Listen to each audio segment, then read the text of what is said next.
আমার ওয়াইফ গতকালকা দুপুর 2টাতে 1টার দিকে পালায়া চলে গেছে। এখন আমার বাচ্চাটারও ফালাই চলে গেছে না। আমি এখন প্রবাসী জীবনে খাইতে আমি এখন কি করবো? আমার তো সব পত্র তৈরি করে দিয়ে গেছে।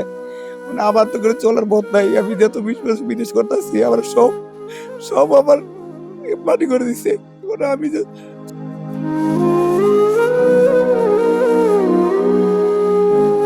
প্রবাসী কাদির হোসেনের এই কান্নাই যেন বলে দেয় তার অসহায়ত্বের কথা।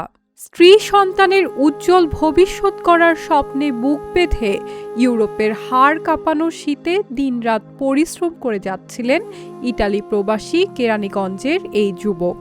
প্রতিটি ফোঁটা ঘাম, প্রতিটি কষ্ট সবই ছিল একটাই স্বপ্নের জন্য। দেশে ফিরে স্ত্রী সন্তানকে নিয়ে গড়বেন সুখের ছোট্ট একটি স্বর্গ। কিন্তু ভাগ্যের নির্মম পরিহাস, সেই স্বপ্ন আজ রূপ নিয়েছে ভয়াবহ দুঃস্বপ্নে। পরকের সাথে জড়িত হইয়া আরে মগর আমি তো ওই ছেলের 6 লাখ টাকা দেওয়া হুন্ডা কিনে দিছে। অনেক টাকা পয়সা ছিল, ওই টাকা পয়সা ওর সব কর কাছে ছিল আর কি। তখন ওই আমার একটা বাচ্চা আছে 4.5 বছর আর কি। আমার এই বাচ্চাটারে 4.5 বছর ফালা রেখা এই এতটা পয়সা যা আছে, টাকা পয়সা অনেক আছে। মনে হয় আমার কারো কিছু অনেক টাকা রাখছে ওর কাছে, স্বর্ণ গহনা রাখছি 22-23 ভরি স্বর্ণ, এই 33-34 লাখ টাকার মতো একটা টাকা আছে। ওই টাকা নিলুয়া ওই নাজমুলের সাথে ওই আমার ওয়াইফ গতকালকা দুপুর 2টাতে 1টার দিকে পালায়া চলে গেছে। এখন আমার বাচ্চাটারও ফালাই চলে গেছে না। আমি এখন প্রবাসী জীবনে খাইতে আমি এখন কি করবো? আমার তো সব পত্র তৈরি করে দিয়ে গেছে। মানে আমার তো করে চলার পথ নাই। আমি যেহেতু 20 বছর বিদেশ করতেছি, আমার সব আমার মাটি করে দিছে। এখন আমি যে চলুম, আমার ওই ব্যবস্থাটা নেই। আমার তো মা বাপ কিছু নাই, আমার শুধু ওয়াইফ আর বাচ্চাটাই ছিল।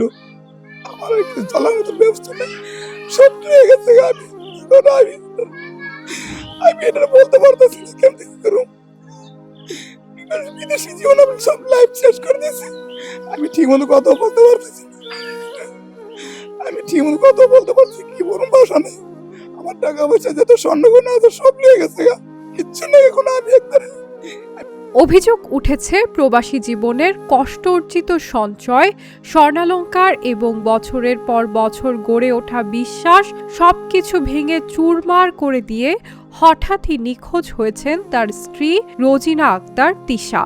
যেই সংসার গড়ার জন্য জীবন পণ করেছিলেন কাদির, আজ সেই সংসারই ভেঙে গেছে এক মুহূর্তে। পেছনে রয়ে গেছে অবুঝ সন্তান আর অসহায় বাবার নিঃশব্দ কান্না। টাকা পয়সা যত স্বর্ণ গয়না আছে সব নিয়ে গেছে, কিচ্ছু নেই এখন। আমি একবার পথের হয়ে গেছি। আমার একটা মেয়ে আছে, মেয়ে ছাড়া কিচ্ছু নেই। আমার সব নিয়ে গেছে। আমার এই মেয়েটা আজকে একবার অসহায় আছে। আমি আর কিছু বলার নেই, আমি আর কি বলবো। পরিবারের দাবি, গত 1 এপ্রিল দুপুরে আনুমানিক 2টার দিকে বাড়ির অন্য সদস্যরা অনুপস্থিত থাকার সুযোগে স্ত্রী রোজিনা আক্তার তিশা ঘরে থাকা অর্থ, ব্যবহৃত স্বর্ণালংকার এবং মূল্যবান জিনিসপত্র নিয়ে প্রতিবেশী ভাড়াটে যুবক হাফিজ নাজমুলের সঙ্গে পালিয়ে যান। সবচেয়ে হৃদয় বিদারক বিষয় হলো, যাবার সময় নিজের 4 বছরের কন্যা সন্তানকেও সঙ্গে নেননি তিনি।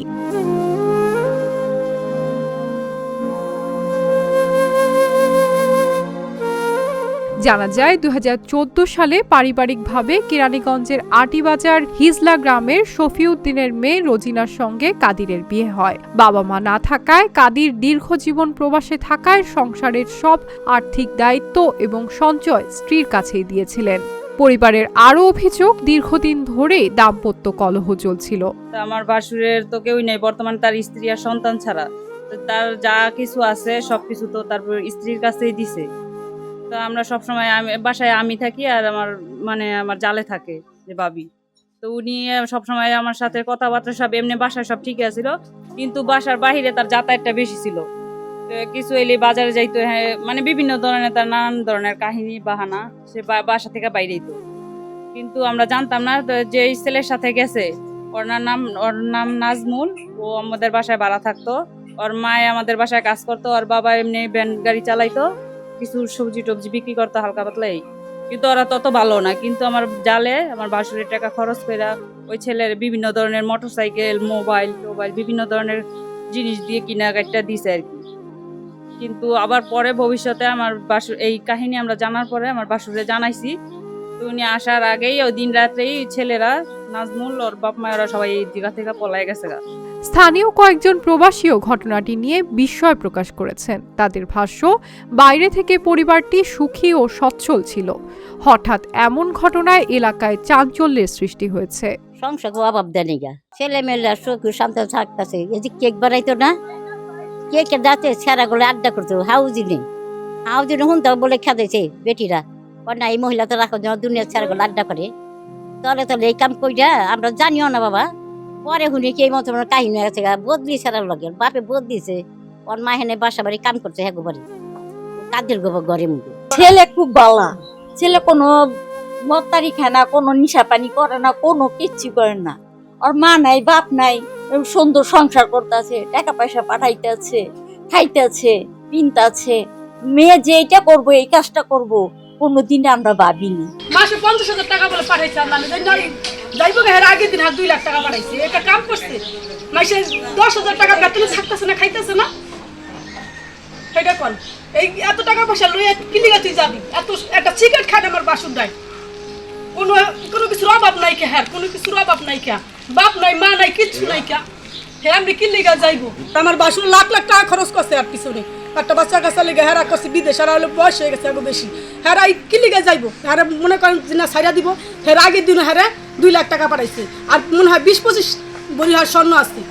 এই স্বর্ণ মন্য সহকার টাকা পয়সা সহকার যত ব্যাংক ব্যালেন্স আমরা না করলেও তো শুনে নেই আমার বাসুরে, আর বাপ নাই মা নাই বাপ নাই, হ্যাঁ একটা বোন বিয়া দিয়ে একটা ভাই, সেই বাইগত কথা তো মানে শুনে না, বিয়া করলে তো জানে না কিরকম করে থাকে, যারা বোর প্রতিহারা বোর নিশা থাকে, এই টাকা পয়সা সব বই দিছে, সব বই লয়ে গেছে। হ্যাঁ জানে এমন সোনার সংসার গেল কেন অভাব নাই, মানে হ্যাঁ কি দেখে গেল তাই তো আমার যারা জীবনের লেখা ঠগাই দিয়ে গেল। তো হ্যাঁ জোয়া পাল্লা ফাঁকে একদিন হ্যাঁ দিতে পারে, কোনোদিন নাজমুলের কাছে যায় শান্তি পাইতো না, যা ইতিহাসটা কইরা থেকে গেছে। এদিকে রোজিনার মা নূর সাফিয়াও মেয়ের চলে যাওয়ার বিষয়টি নিশ্চিত করে কান্নায় ভেঙে পড়েন। তিনি জানান, এমন ঘটনা তার পরিবারকেও গভীরভাবে মর্মাহত করেছে। কারণ তো খবর লে আপনার কথা লাভ নেই, আর আপনাদের এটা করছেন গড়ের কারণ তো খবর লে লাভ আছে আপনার আর মানে কারণ তো খবর লন কেতেন আর কারণ তো কেলে খবর লন যা ঘটনা গড়াইছেন তাই করছেন আর করে লাভ আছে, এটা কইলে কি আর বেড়ান না আপনার যত জাত আছে সবাইকে আপনি ইচ্ছা করে পাইতে পার করছেন। এই ঘটনায় কাদির হোসেনের ভাই মোহাম্মদ উজ্জ্বল বাদী হয়ে কেরানীগঞ্জ মডেল থানায় লিখিত অভিযোগ দায়ের করেছেন। কেরানীগঞ্জ মডেল থানার ভারপ্রাপ্ত কর্মকর্তা এম সাইফুল আলম বলেন, বিষয়টি গুরুত্ব সহকারে তদন্ত করা হচ্ছে, অভিযোগের সত্যতা মিললে প্রয়োজনীয় আইনগত ব্যবস্থা নেওয়া হবে।